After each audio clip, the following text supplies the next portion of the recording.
Just us. Everybody Mamma else is mia. Mamma mia, pasta pria. Noah, get the boat. Get the boat. Noah, get the boat. Here you guys got some water over there. Yeah. Nothing's happened recently. Now I notice, but Noah, what mic are you talking to? Is it Talking the to my correct Yeti. mic? You sound low or far away or something. Let me verify. It says I'm in my Yeti. Let me move my Yeti. Does that sound any better? You don't sound like a No. Yeti. What do Yetis sound like? I'm not yet sure Does that you're on sound the any Yeti. better? I am definitely on the Yeti. I'm watching the game control. Okay, well that's good. What about Restream? Yeah, Restream is set for the Yeti. Okay. Welcome to Technical Setup with 101. BHIS. Welcome to Noah's a big fan. Noah's a big fan. He turned off the fan. No, the fan turned off. I think it broke. No, I've got it hooked up to relays, and then I've got buttons on my desk. Noah, did you get blinky lights just for like effect? Like, is that a, or is that like a fake background? That's his. By your arm. By your arm, you got a little can blinky see, like, lights down there. Yeah, blinky server. there it is. That's my server rack. Oh yeah, see, you're trying to join the club. He's serving. I get it. He's serving things. What are you serving over there? Mostly like Plex Boats. and Home Assistant and a few other things. Mostly boats. Boats. Noah, get the boat. I've got a giant schematic database of boats. Yeah, it needs a lot of space. We missed the news last week. www.noahsboatfacts.com. Have you given up on satellites? Is that what's happening? Oh, or no. just expanding? No, I plan to connect to the satellites with my boats. Oh, that's okay. Now it's coming The together. link will be established between the boat and the satellite. A Starlink for your boat. Yeah. Honestly, I'm really waiting for that. I think it's going to be a big market for them. It should be. Yeah. Maritime Satcom on the Starlink. They actually have for ships, they have like a gyro like a self-guided or a self-centering system, so that when the boat moves, the dish doesn't move at all, right? That's like a gyroscope, I think. Yeah, it is. Yeah. I call it gyro, but gyroscope I think is actually the word. But not the sandwich. But it's like a euro. Mechanical. It's a euro. Like it's a euro. American. My favorite Italian dish, a euro, right? So, Mamma mia! It like centers itself in the boat, right? And it's usually on like a dome. That's why she like these domes, right? So that it can move around and kind of point itself without losing tracking. So, but all right. So now after boat facts, why don't you run the intro, Ralph? What? No, I thought you had this. Ah, dang it! All right, I'll take it. Welcome to Information Security, Ralph and About the News. This is your host, Ralph. All right, we're gonna start then. Welcome to Corey and Play How the I Got a Broken Finger. Here we go. John's at broken RSA. finger. Broken John's finger. at RSA.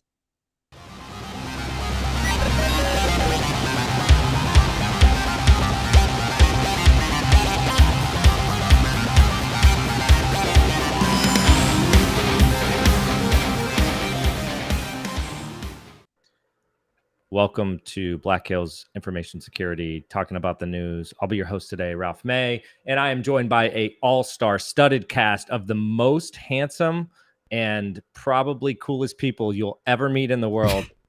Are they backstage? Where are they, Ralph? Yeah, I know. They're going to come on any minute now. Bring them on out. We have Ryan, who's making us sound good. Without him, we would all sound bad and nothing would work, and then you wouldn't be able to see our pretty faces. And then we have Noah, who is actually building a boat right now. And also he's got blinky lights in the background. We were just talking about that. So now he's fitting in with the club. And then we have Corey, who lost his mustache or whatever he was wearing. I'm not really sure. It was I don't even know what you're talking about. It was a filter, right? Was it a filter? Yeah, that was an overlay. Yeah, no, this is what AI is bringing to us. Really bad filters, right? Or really good, or I don't know, just mixed up. So anyways, welcome. We missed the news last week. We missed you all. We did.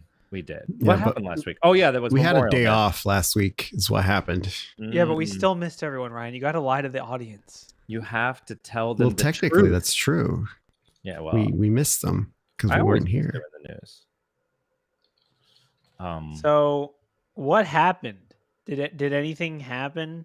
That's the other thing that's amazing in the about this world? newscast. None of us are ready. None of us are prepared. But we're going to talk about. No, what I mean, like, what is Ralph? Hit us with some news. Is EVGA sending out free shirts for bug bounties now? Because I see you got an EVGA shirt there. No, I got an EVGA shirt because I was in the queue for 19 months or whatever it took. Right? They literally send you a shirt when they finally do send you a GPU, overpriced, as like a consolation prize for just sticking it out. You know what I'm saying? So that's how I got this shirt, in case anyone cares. But so it wasn't a bug bounty. It's a pity shirt, is what it's you're a saying. pity shirt. Yeah, they felt bad for me, so they sent me a shirt. Yeah, but yeah, I don't know what did happen last week. Well, I guess first we got to follow up with ongoing stories. Elon Musk and Twitter. I mean, I'm not following this. I have no idea what's going on. Does anyone know what's going on? Apparently, he's like, "I will buy you. I won't buy you. I actually will. No, I won't." It was all a ploy.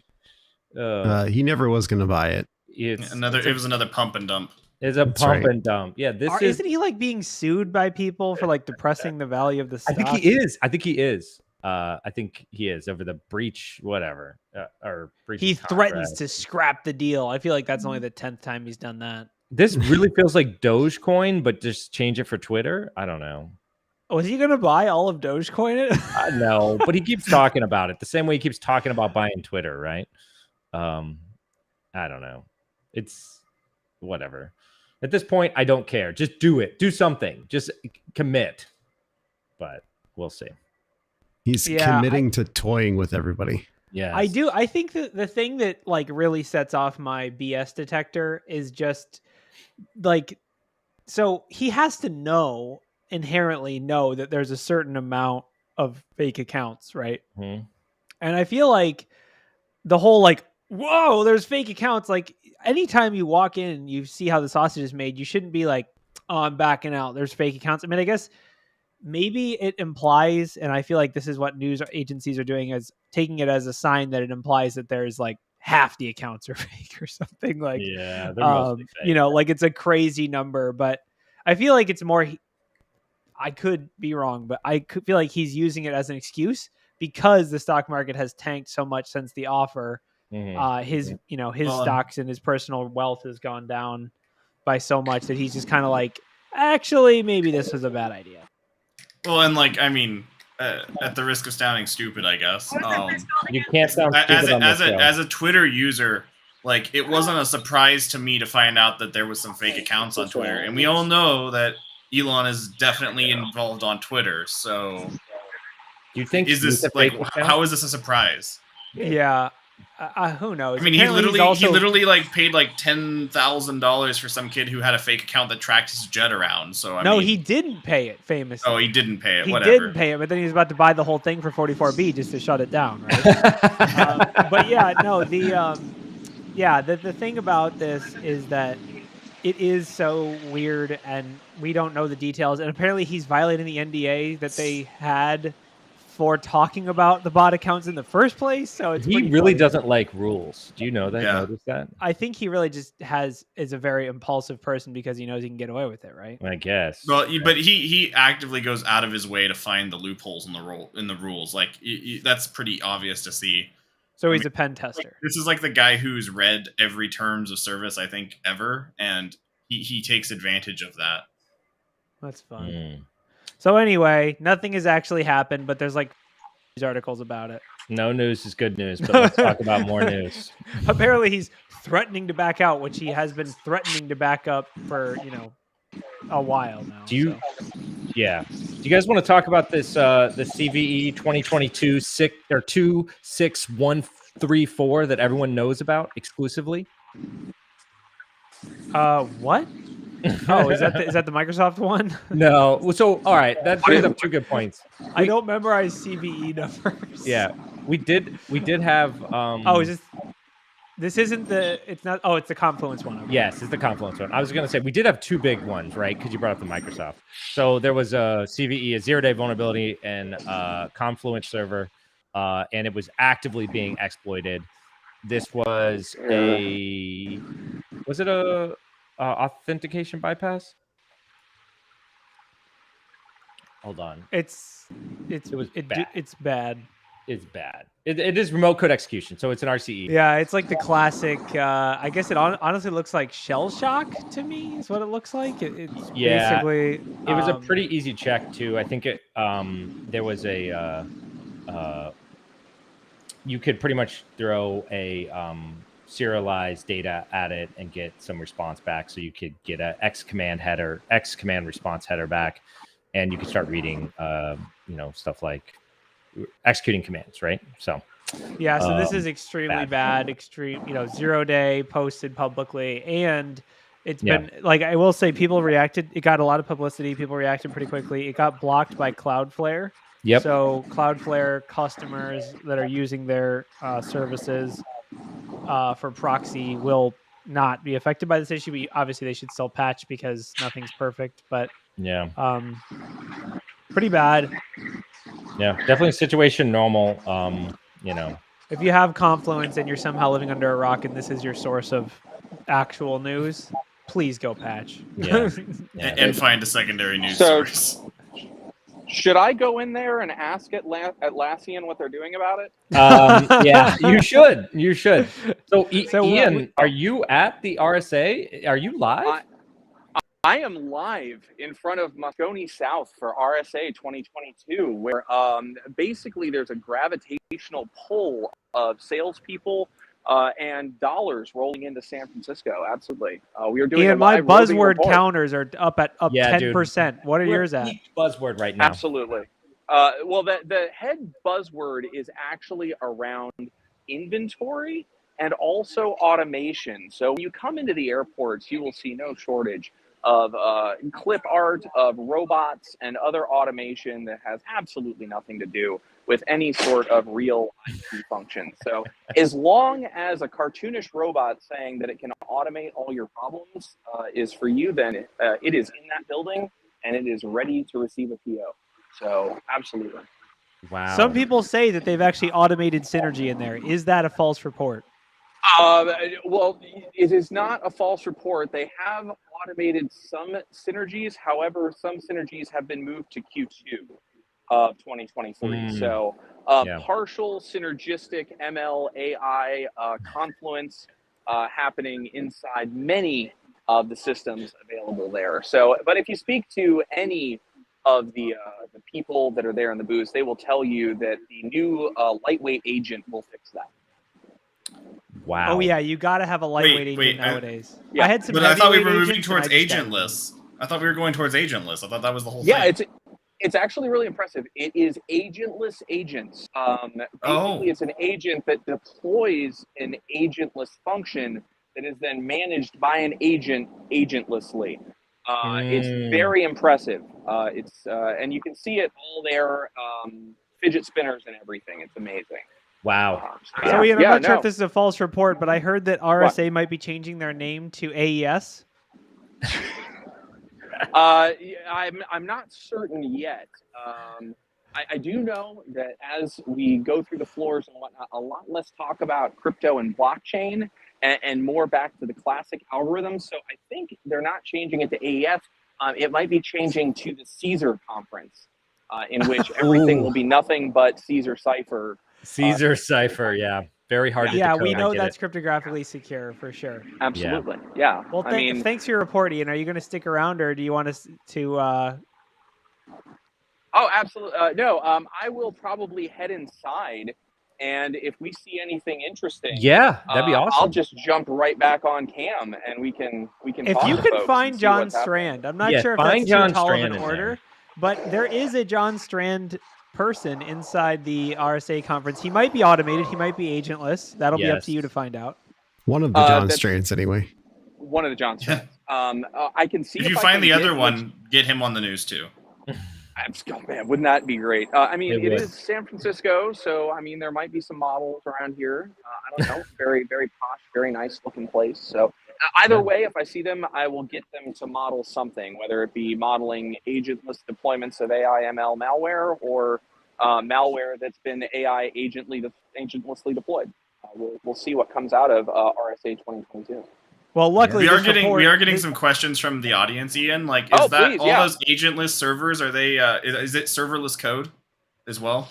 Not only is it serverless code, but it is codeless pseudocode. Essentially, you take a number of interns and just have them shout into Discord, and then an AI ML module takes those audio waves and turns them into Stack Overflow searches. Wow. That is incredible. What a world we live in. I would say, it's incredible. Yeah. Honestly, though, thanks for checking in. I'm glad that our news report is not agentless because we have Agent Ian on the site. So yes, absolutely. So yes, reporting live from RSA 2022. There's more glass in that building than there is in any single pane of glass. Any single pane? Yeah, no. There's many single panes. It's a multi-single pane redundant environment. There's a lot of pain in that building. There is. There is a lot of pain in that building. Hopefully, you I'm can going to find go us in in and the mail. experience some of it. So I All might right. jump back in. If Check the back in. newscast Yeah, is still going. just let Live us know from the if you want floor. us to cut to you for the Synergy Weather podcast. Absolutely. Absolutely. Excellent. See you guys in a bit. Go ahead and take me off video there. Excellent. Wow. Good thing our news isn't agentless. I know, right? We have reporters in the field. I mean, we are a news show. We're actually getting to be somewhat professional at this point. Yeah. All right. On that note. Really bring it back. So did you all see the news about Mandiant possibly and the latest from the ransomware district? That's a spicy boy. Yeah, the ransomware, the supposed threatened ransomware of Mandiant. Is this real? Is it not? Has anyone confirmed? What do you got for us? Tell us the news. Yeah, that's the thing. We don't totally know, but this is breaking news. There is actually some articles on it. When I first saw this come in, there was not articles on it, just Twitter post about it. So, but yeah, now it's somewhat official that there is no evidence that they were hacked by Lockbit. So, but Lockbit is supposedly claiming to have compromised the Mandiant website. So, we'll keep you appraised as the situation develops. But. So wasn't there a Mandiant compromise a couple of years ago where their like weaponized exploits were leaked and stuff? Well, there was a FireEye one. FireEye, yeah. Yeah. But is it not the same thing? I am not keeping track of these companies. Oh my god, it's like bingo, man. How many times has Mandiant been bought and sold over the last 5 years? There's the whipping boy of all right, let's see. Who owns Mandiant? Oh, no. Here we go. It's not VMware. It could be. What do you call it? Which, coincidentally enough, VMware also got bought by Broadcom last week. That was the other thing that happened. I don't know if we talked. We didn't talk about that, right? So no, VMware, because last week we were not. Yeah, here. that's right. No, I'm saying I think it was last week that it happened. We didn't talk about it before, but yeah, Broadcom bought VMware, which God rest your soul, everyone who happens to be using VMware right now. Prepare for subscription models and other things. So wait, why would Broadcom do that? Don't they like sell CPUs and stuff? They are expanding into destroying other companies. Who else have they acquired? That's the point.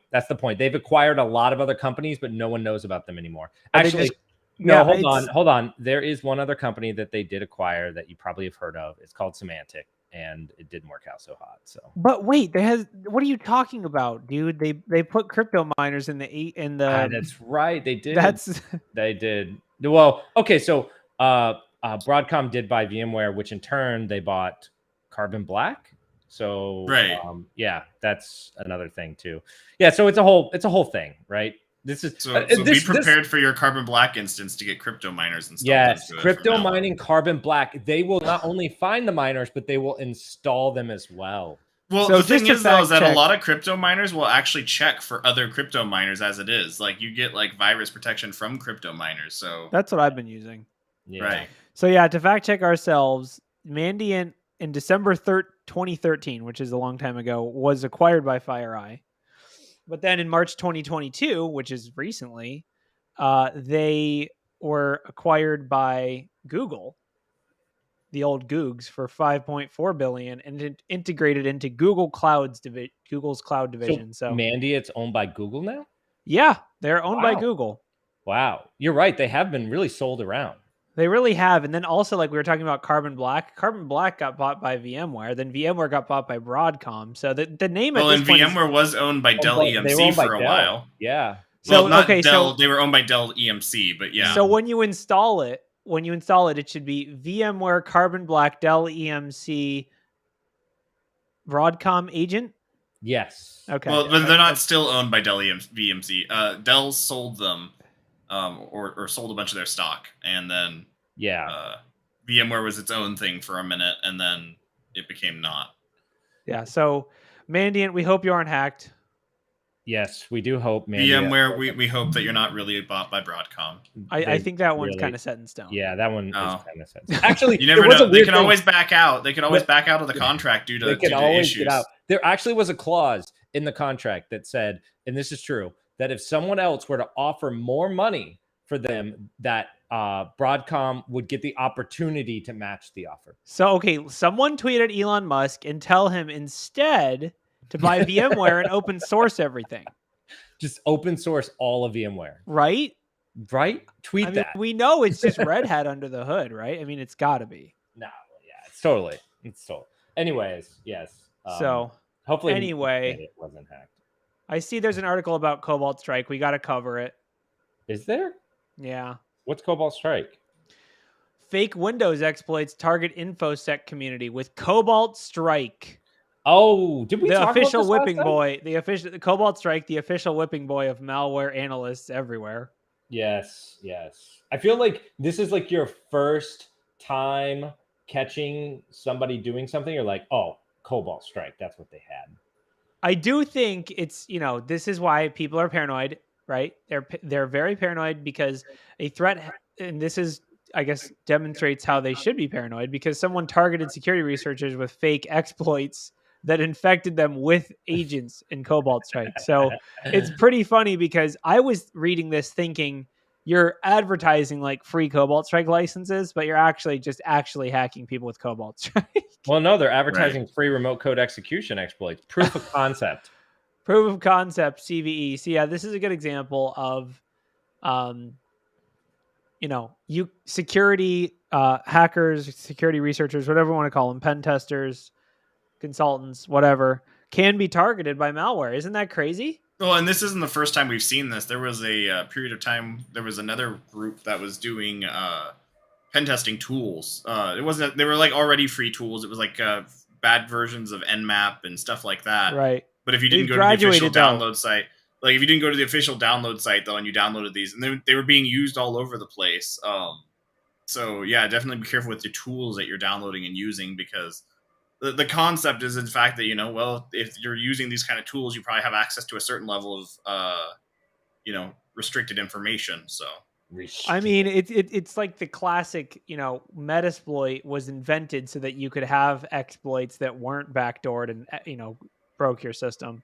And now, I guess free iPads just aren't cutting it anymore. You got to go with free POCs. POCs. I mean, think about it, man, because people are these hackers trying to hack more hackers, right? I will say it is kind of like, I feel like we've kind of gotten in a scenario where the InfoSec community is somewhat at fault here, where like anytime a new vulnerability comes out, the clients and everyone is like, hey, can you exploit this? Hey, everyone, can you exploit this? And we're like, well, hold on. We don't even know what it is. Like, it has been out for 6 hours. Give us a minute. Well, you can do that, or you can just Google it and then download everything and run it against the client network and then infect yourself with a Cobalt Strike agent. Yeah, true. So, go ahead. I was going to say it's hard as an attacker if someone asks you, "Hey, you need to validate this. We need to see if we're vulnerable to this or whatever." You're hunting for these POCs. You're kind of, it's similar to people who get social engineered and they get they feel like they're scared, they're worried, they feel like they owe money to the IRS or whatever, and then they get taken for a ride and scammed out of thousands of dollars. So this is kind of that.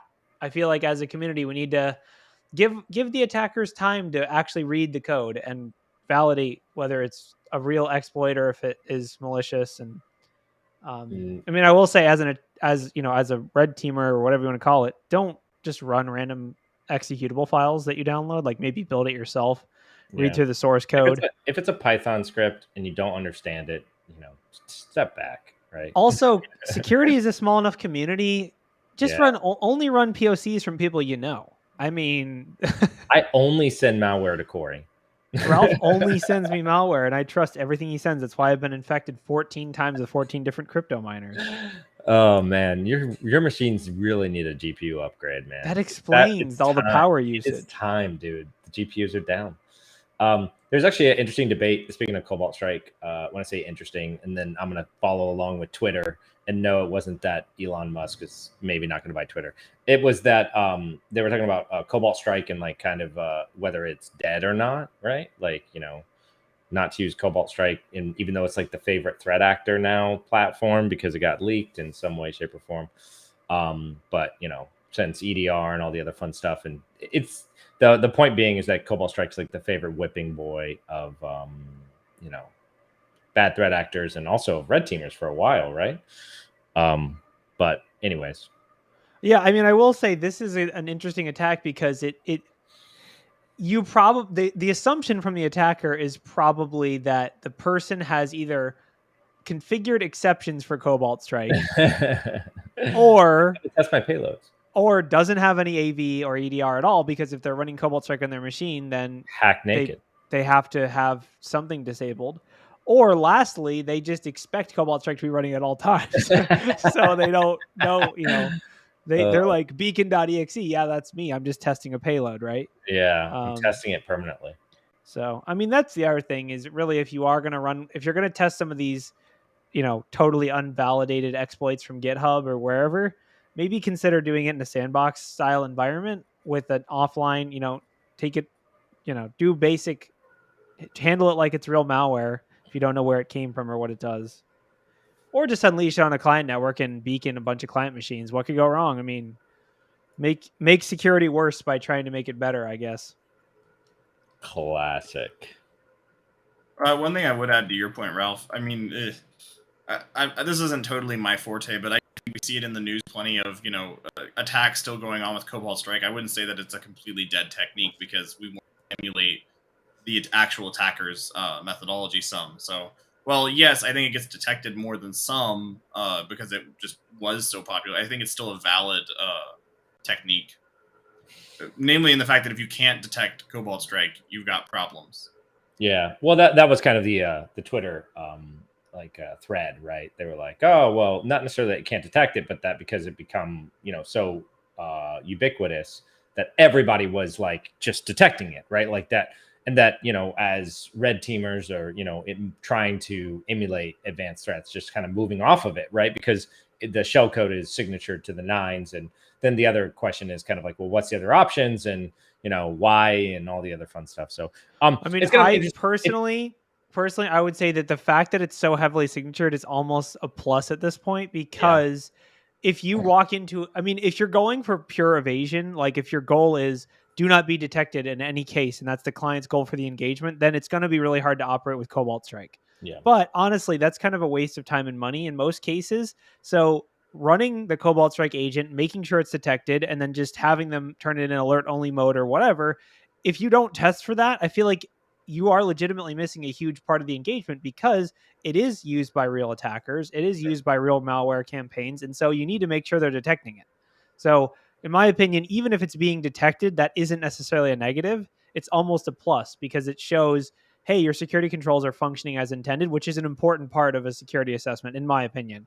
But I get people that are all focused on, oh, it's only about the capability of the tools, and I need to go in completely dark, no detections, run the engagement for 3 weeks, and then tell the client, ha ha, we got you. We hacked you so hard you didn't even see it. I don't think that engagement is super valuable in most cases, unless the client has said, like, we want to actually be tested for dwell time and detection and all that stuff. Sure. So I guess that's my take on it. The more it gets detected, it might not be useful as an operational tool if you're going stealth, but it's still useful as a proof of a demonstration of that they can actually detect malware. Cobalt Strike 3.0. Well, and I would say that some of it's also going to depend on the customer's security maturity, like the maturity of their program, and the fact that, you know, yeah, you could go through, build a completely custom C2 channel, completely custom agent, completely custom everything, And like you very well might not get detected, but if you could also just deploy Carbon Black, or not Carbon Black, if you could deploy Carbon Black and not get detected, then yeah, you don't need that. But if you could do Cobalt Strike and not get detected, what are you teaching them? Like you just went completely overboard. They have problems here that they need to fix, and then next time you come through, you can do the fully custom project. Yeah. So yeah, that's my hot take on it. Hot take. I mean, I will say the Cobalt Strike people may have to change some of their narrative to be like, it isn't necessarily the most advanced evasive framework. When either when is the new Cobalt Strike version coming out that's going to up the game, or when is Cobalt Strike going to replace Metasploit as the, kind of... I mean, I would say at this point, honestly, going in, if you're trying to avoid detection, you're probably better with Meterpreter than you are with Cobalt Strike. And I'm not kidding. I know, right? I am not kidding. It's brutal. So this other article I got here is kind of right up our alley. It's I guess recently hackers got a database of hundreds of Verizon employees, right? And so the attack is pretty simple. They called up Verizon, convinced an employee that they were from internal support, and then the employee allowed them to RDP or, just get some kind of remote desktop session. I don't know. It's probably TeamViewer. Who cares? On that system. And then they were able to access internal tools, and then they started scraping all of the information from that system, right? And then the hacker would like Verizon to pay a $250,000 as a reward, right, for this hack, right? So they also taunted Verizon by saying that these employees are idiots. I mean, they're probably just doing their job, and they don't want to get fired. But either way, yeah. What do you guys think? Link this article, Ralph, because you did not put it in the news, and poor Ryan's over here just digging for it. Yeah. Sorry. Here it is. It's a Vice article here. But yeah.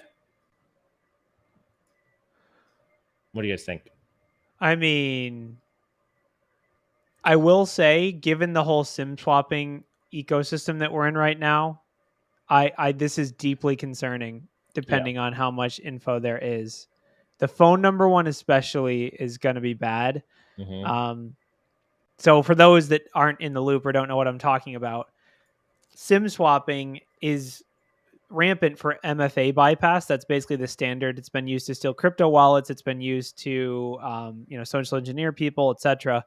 But the vector for that is to social engineer or compromise these Verizon employee accounts that have the ability to change what SIM card a phone number is attributed to. Mm-hmm. And the Verizon is generally regarded as one of the more difficult ones to SIM swap. The charge for Verizon to SIM swap someone is much more expensive than it is for like T-Mobile or AT&T or other places, which is kind of an indicator of, there's a Darknet Diaries episode someone mentioned that is super in depth about SIM swapping. But the scary part is that if someone has a database, or if everyone, the worst case scenario, everyone has a database of every employee at Verizon, they can target them easily and call them directly. And just the amount of social engineering attacks that can be executed using this database is so high that it's concerning to me. So just the number of people that will be able to social engineer Verizon employees given their phone numbers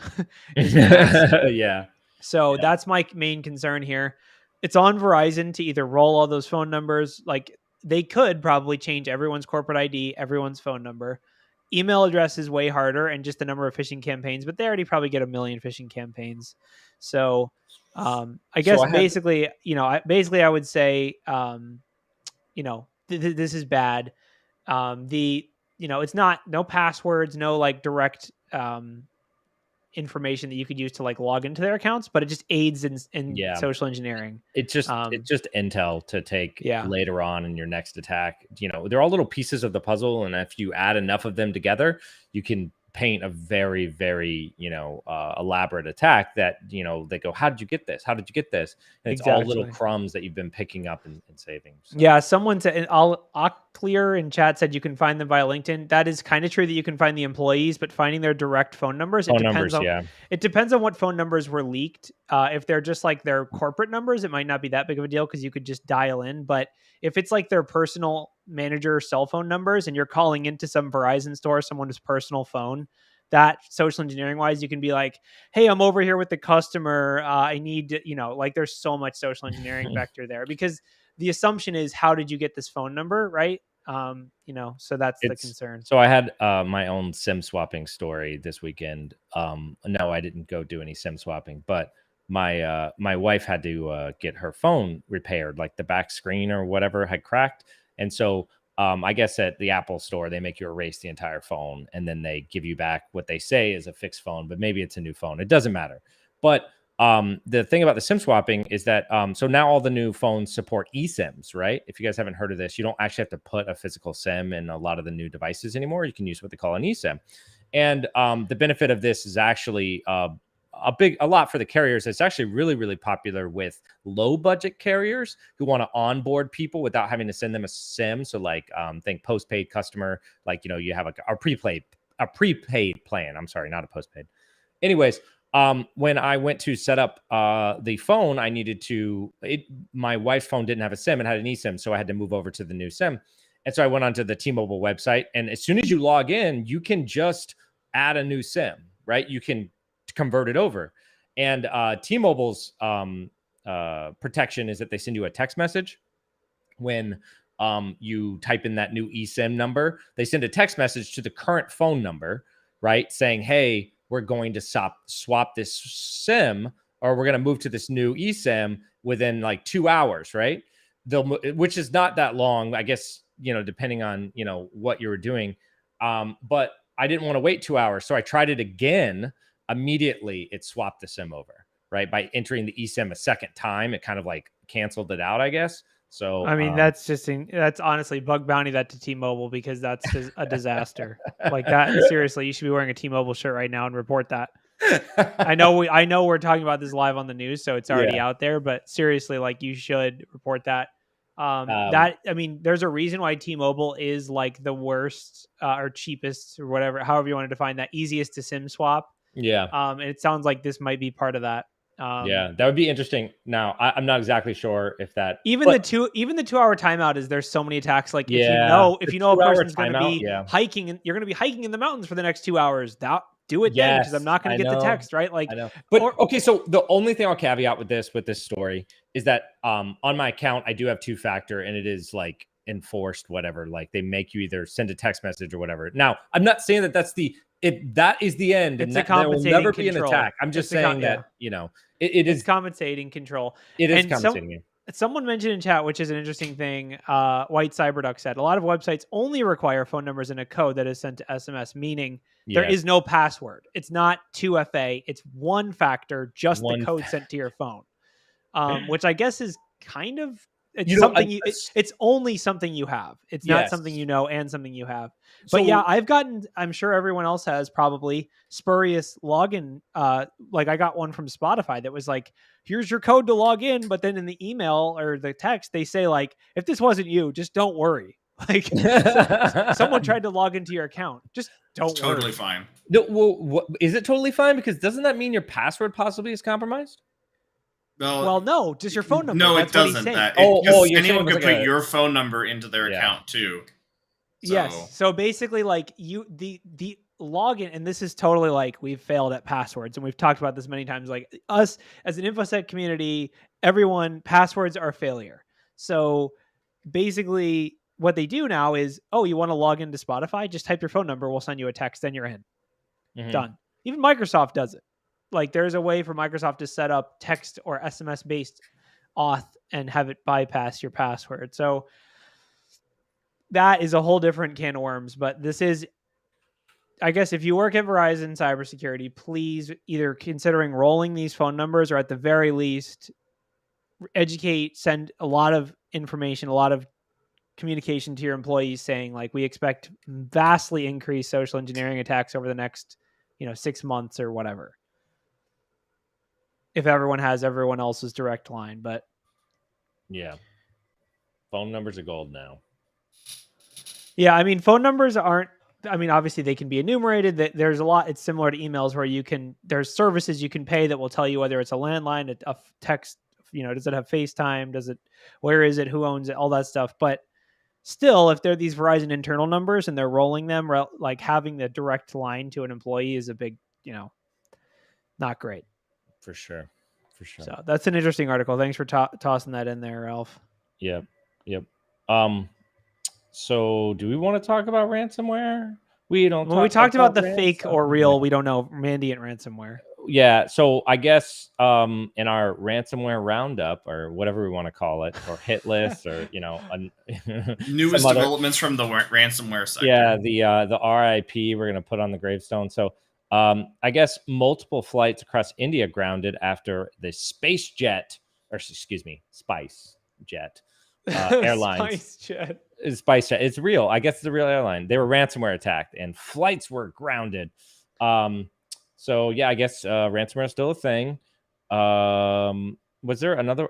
It just says hundreds of people. If the article's in India and it's only hundreds of people, it wasn't too bad. I guess not. Because I mean, the population is what, 2.5 billion or something? Yeah, I haven't rode on SpiceJet. So yeah, the quote is, "While our IT team has, to a large extent, contained and rectified the situation," you got to lead with the positives. Yeah, this has had a cascading effect on our flights, leading to delayed. They are in touch with experts and cybercrime authorities. So yeah, they tweeted and confirmed the ransomware attack. It's kind of funny because, all right, so just to broaden this out a little bit and not to just like harp on like all the usual ransomware stuff we talk about, but a lot of industries are taking note about this, but the attackers are just spreading out to like the smaller ones, the helpless that don't care or don't listen to anything security. They don't even have a security team, possibly, right? They've got 3 jets. I don't know if they have. No, this is so. It's funny we made that joke and we were totally wrong because it says that they're the second largest carrier in India based on number of domestic passengers. Perfect. See? They have 12 million passengers a month. So yeah, we were super wrong. 600 flights a day on average. Oh God. They've also apparently been. So they probably have a security team. They've been breached and leaked before. So it also is I mean, who knows? I guess we can speculate wildly about why this would have taken. What would have happened? Did they do like a rolling reboot or something? Yeah, like, did you always reboot it first? Like he says, cascading specifically in the in the message. So like, did they like take their domain controllers offline? What did they do? I'm wondering. Like the domain controllers for the planes. Yes, they all run Windows. Each plane gets its own trust zone. Yeah, when it lands, it has to resync back up. It's a bidirectional trust between planes. Don't worry about it. Yes, don't even ask any questions about that. So, I mean, we're speculating here. There's not a confirmed debrief, at least not that we have in front of us. But it seems like they mostly contain the spread of the attack, and most, if not all, of the interruptions were based on their response, not based on the actual ransomware. Because if it was based on the actual ransomware, they probably wouldn't be back up in 3 hours and 45 minutes.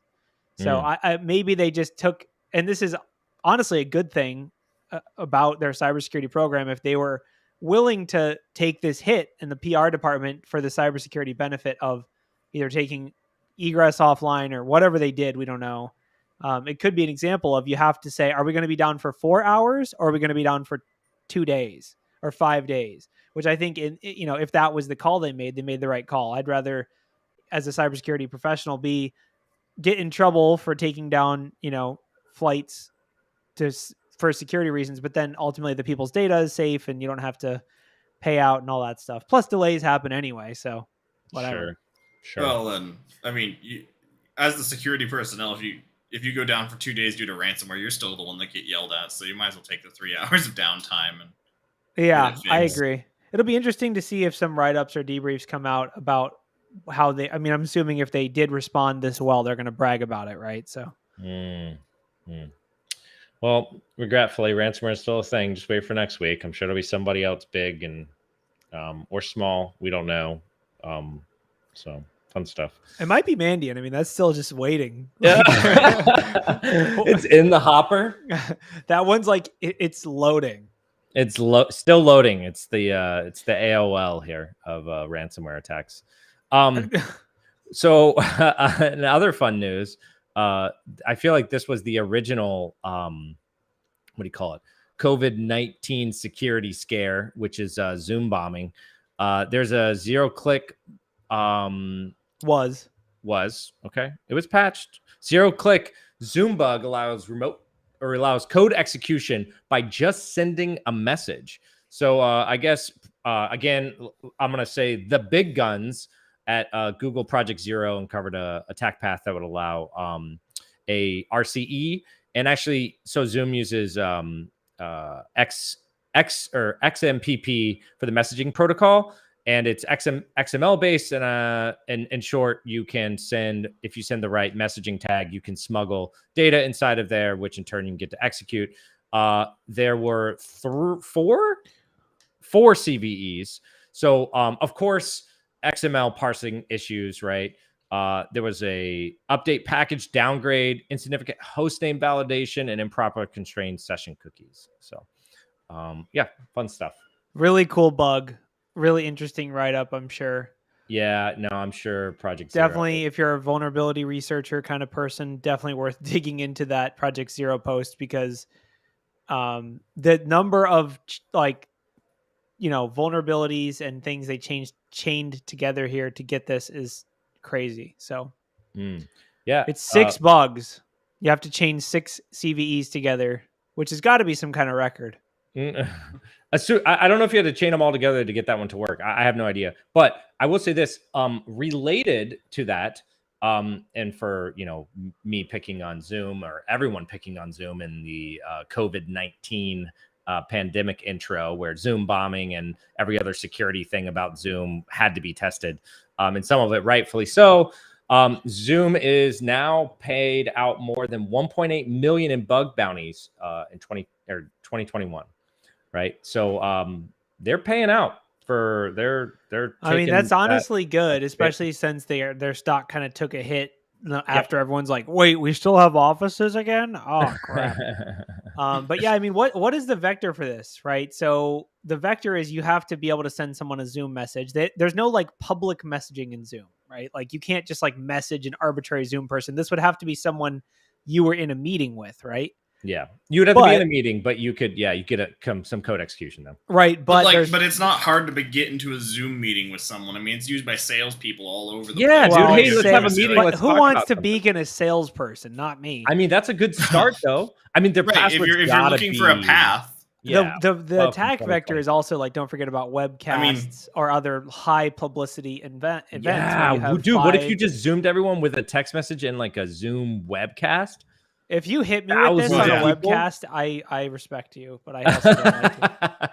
No, I'm just saying, like, you walk into RSA, you say, I'm deeply interested in your machine learning, agentless, serverless code, and I'd love to have a meeting to talk about this. And they give you a Zoom link, and boom, you're in. And now you have all that IP. I mean, true, but now you have a beacon on a sales guy and exfiltrate 2 terabytes of useless information about spreadsheets. But yeah. I mean, you're right. It's not...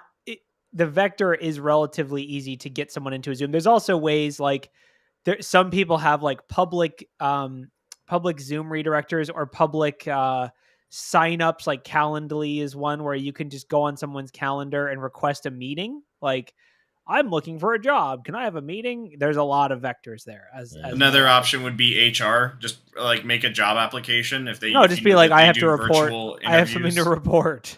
Well, yeah, there's that too. But or if you just do like a job, I'm just thinking like there's automated systems that you can totally take advantage of that will set up this meeting, and if you're not like restricting access to the messages, I mean, now that it's patched, it's not such a thing. But if you're not restricting access to like put messages in, it'll just automatically set up a Zoom meeting. Half the time it'll set one up and you can get into the lobby and just wait for someone to show up.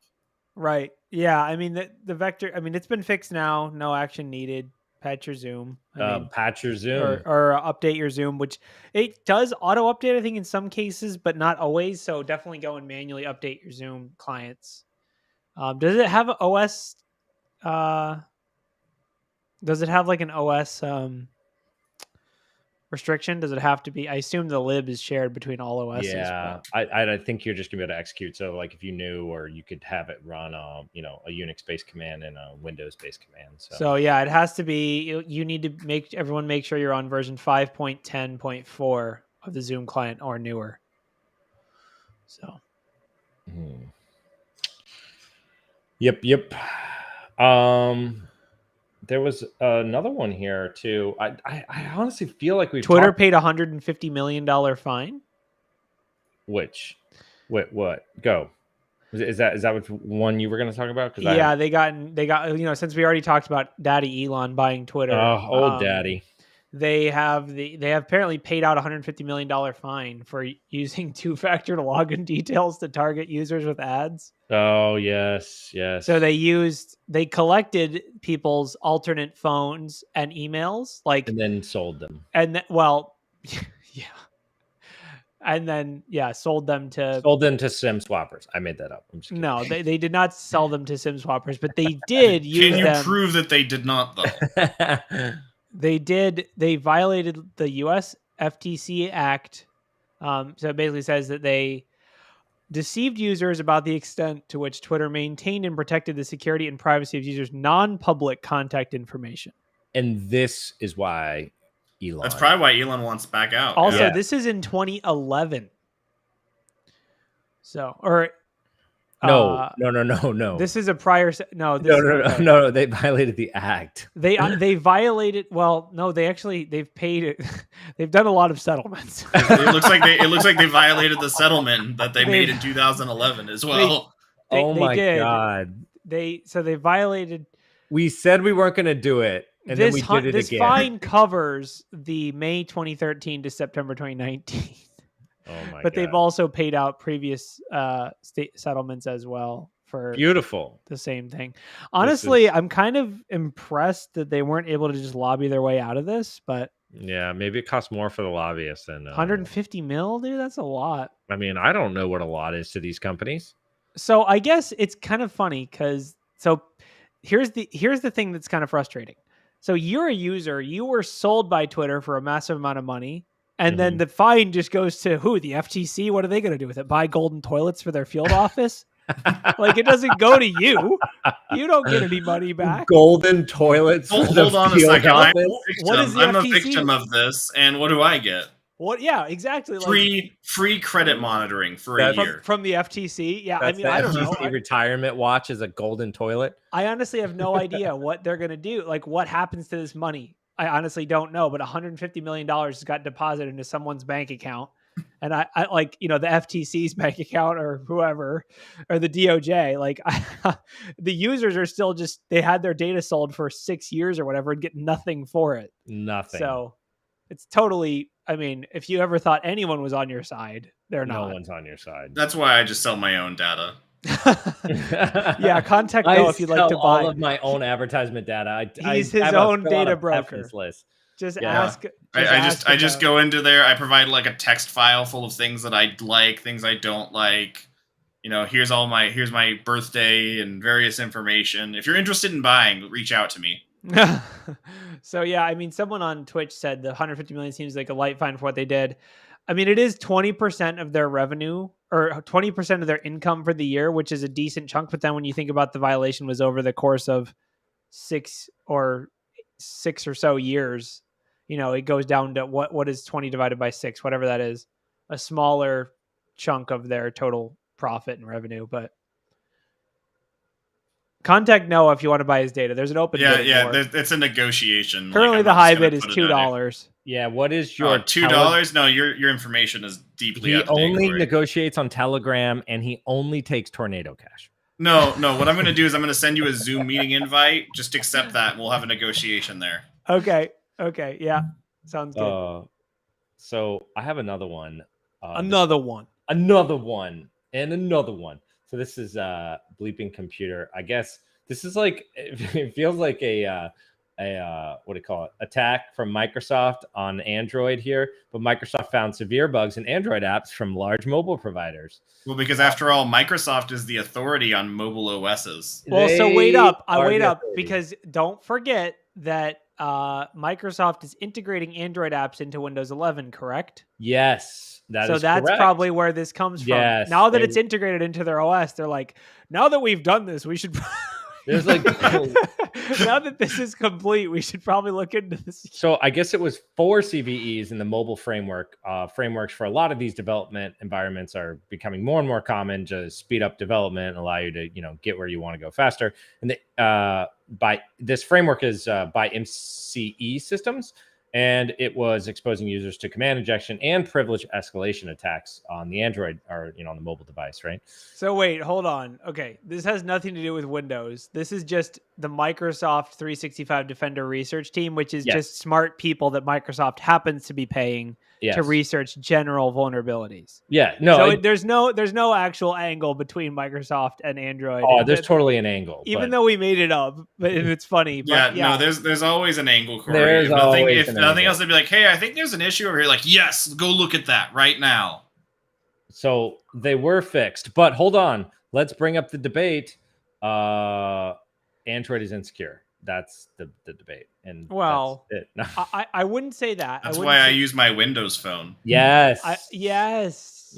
But no, Windows 11 for phone.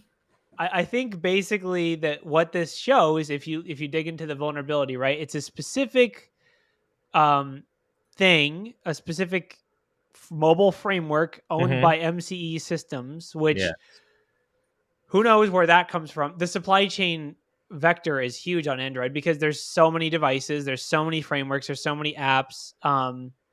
Currently, all the apps are allowed in the Google Play Store and enabled. And it's not centralized. I mean, Google Play Store is one app store. It's not even like it's probably the most popular app store, but there is other like equally popular app store, especially for other countries.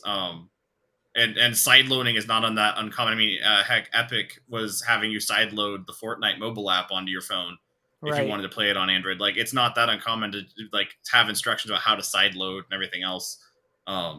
It's the freedom and the curse of Android. There's no doubt about that. Yeah. So basically, if you're on Android, make sure you're not running one of these apps.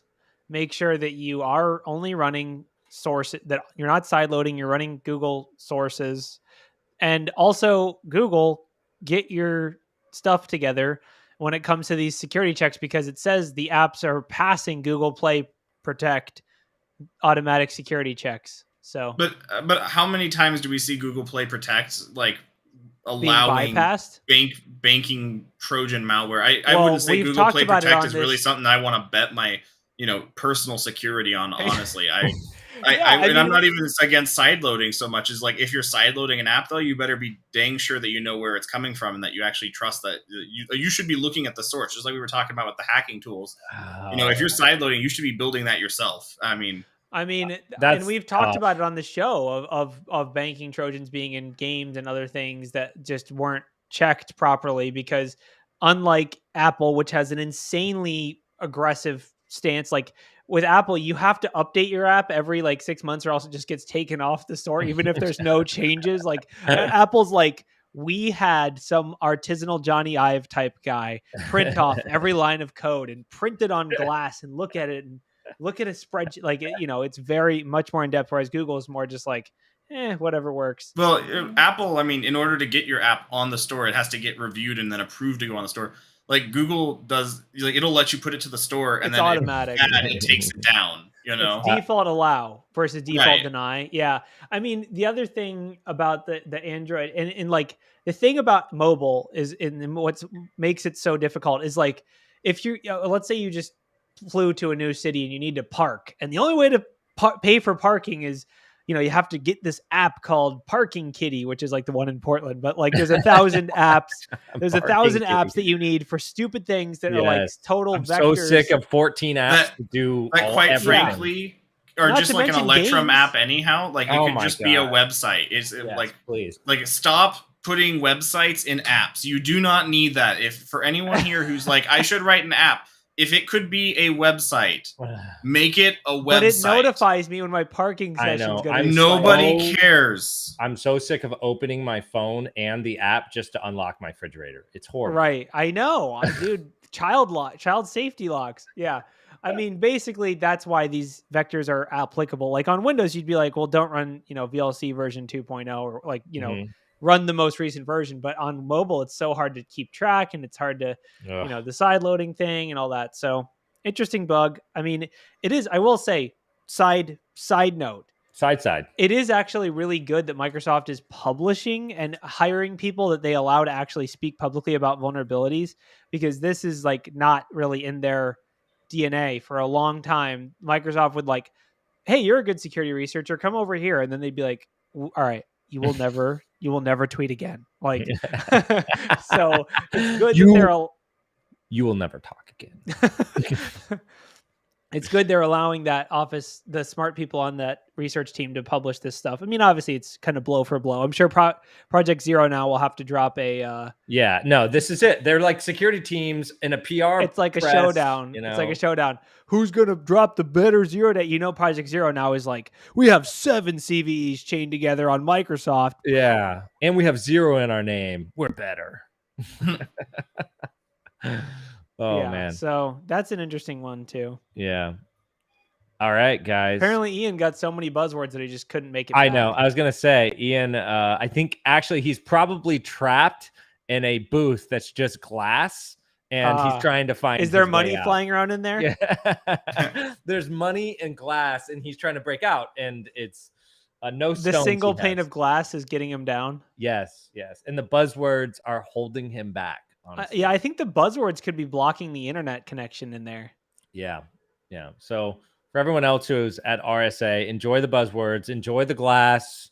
You know, and if you're selling buzzwords and glass, enjoy the sales. Hopefully you can solve all of our problems with AI or whatever else you guys are doing. But yeah. Thanks everyone for coming. Yeah. Thanks everyone for stopping by. We will be back again next Monday. I don't think we have any more holidays. And we will possibly have a weather forecast again. Ian might join. We might have some more guests. You never know. John might stop by. He's elusive, but he does show up. And yeah, we will hopefully have some more ransomware or not have some more ransomware. I don't know. We'll probably have some more ransomware. But we'll see you guys next week. And thanks for stopping by. Bye. Later, guys. See y'all.